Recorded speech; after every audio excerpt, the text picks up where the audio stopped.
যোৱা 27 মাৰ্চৰ পৰা 29 এপ্ৰিললৈ 4খন ৰাজ্য আৰু এটা কেন্দ্ৰশাসিত অঞ্চলত বিধানসভা নিৰ্বাচন অনুষ্ঠিত হয়। নিৰ্বাচন অনুষ্ঠিত হোৱা এই ৰাজ্যকেইখন হৈছে অসম, কেৰালা, তামিলনাডু, পশ্চিম বংগ আৰু কেন্দ্ৰশাসিত অঞ্চলটো হৈছে পুডুচেৰী। মে মাহৰ 2 তাৰিখে এই নিৰ্বাচনৰ ভোট গণনাৰ লগতে ফলাফল ঘোষণা কৰা হয়।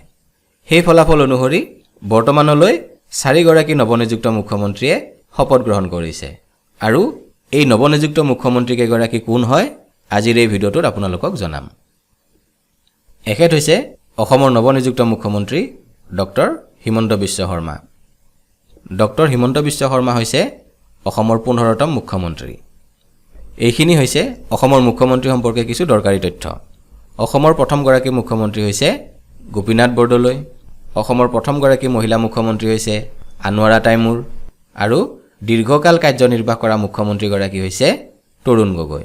ইয়াৰ পিছত এখেত হৈছে তামিলনাডুৰ নৱনিযুক্ত মুখ্যমন্ত্ৰী থিৰু এম.কে. ষ্টেলিন।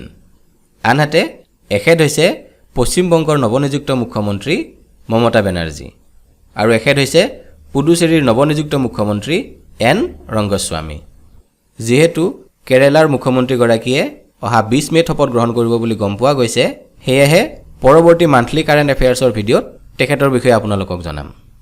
এতিয়া এই ভিডিঅ'টোত আলোচনা কৰা তথ্যখিনিৰ পৰা প্ৰতিযোগিতামূলক পৰীক্ষাত 2 ধৰণৰ প্ৰশ্ন আহিব পাৰে।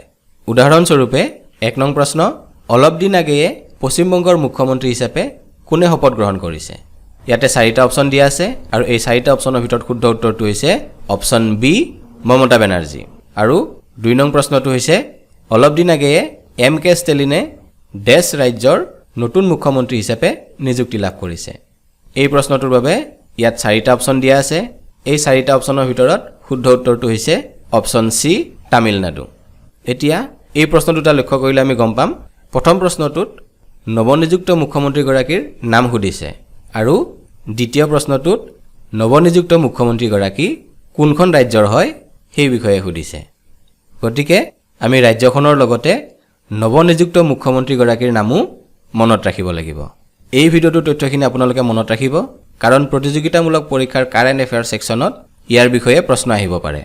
এই ভিডিঅ'টোৰ প্ৰতি আপোনালোকৰ মনোভাৱ লাইক বা ডিছলাইকৰ জৰিয়তে প্ৰকাশ কৰিব বুলি আশা কৰিলোঁ। ধন্যবাদ।